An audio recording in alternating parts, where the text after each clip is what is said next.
Hey there.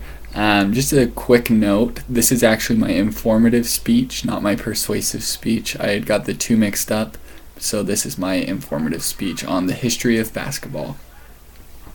The clock is winding down.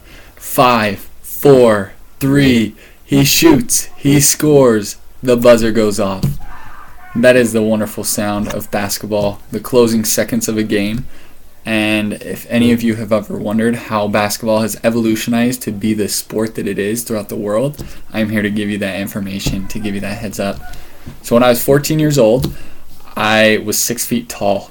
I don't know how many of you are 6 feet tall, but just keep in mind that was when I was 14.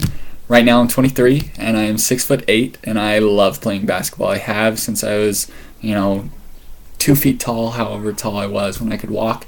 And it has really just been a lifesaver for me, and I've learned a lot playing it. I was recruited by 30 plus colleges before my mission and even after my mission, but I declined all of them because I met my wife, and that was a much better decision, but that's a whole nother topic for a whole nother speech. Anyway, basketball, it has a decorated past. Also, I'm very grateful for the influence it has had on my life. It's a wonderful sport. It's taught me a lot, and I'm excited to tell you more about it.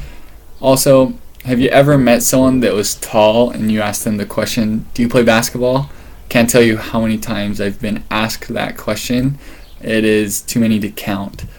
So what I want to talk to you about is how basketball, it's not for everyone. Even if someone's tall, it doesn't make them a basketball player. And I'm going to talk about that. And I'm also going to talk about how basketball was invented, some of the rules of basketball, and how it's impacting the world and how it's making a difference nowadays. So I'm going to talk about the who, what, when, and where of the history of basketball.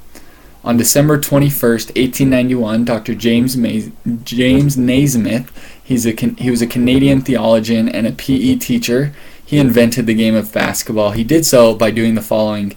He nailed a peach basket to the lower rail of the balcony on each ends of the court, and then he also gave the kids a soccer ball.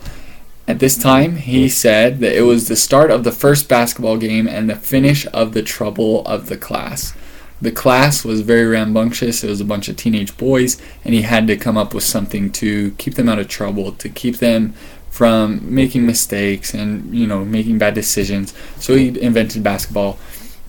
Well, it first started at the local YMCA where he was teaching in Springfield, Massachusetts, within weeks of starting. So not a few years, a couple months, but within weeks, some 200 people would show up to watch those games. I think that is awesome how quickly it grew, and when people would go traveling, they would play basketball to show those people wherever they were how to play, and it spread so quickly. Some of the most basic rules to basketball. Well, basketball, it's a team sport. It's not one-on-one. Obviously, you can play that if you're with your buddies or your friends and you want to play with them.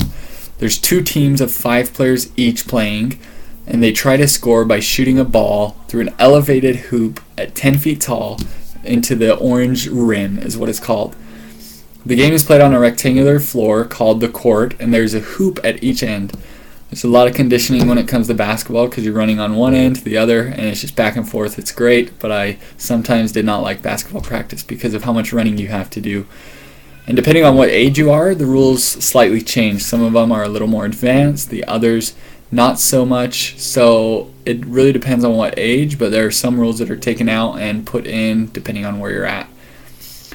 So the basketball world has changed immensely since that day in December 1891. The NBA, the National Basketball Association, which a lot of people are familiar with, was founded on June 6, 1946. It has quickly become well known worldwide.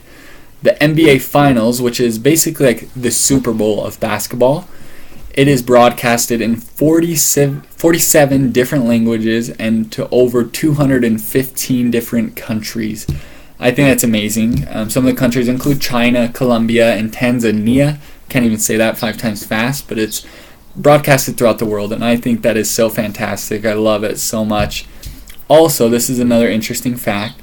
The NBA in 2015, this was the most recent stat that I could find, was composed of 74.4% black, 23.3% white, 1.8% Latino, and 0.2% Asian players. So I love the diversity of it. When I was serving my mission in Brazil, there were basketball courts there. When I was visiting with some family friends out in California, there's courts there. My parents, when they have traveled, out of the country, there have been basketball courts there. I have a friend who's actually playing in Hungary right now on a basketball team. So it's all throughout the world. I love it. It's so fantastic.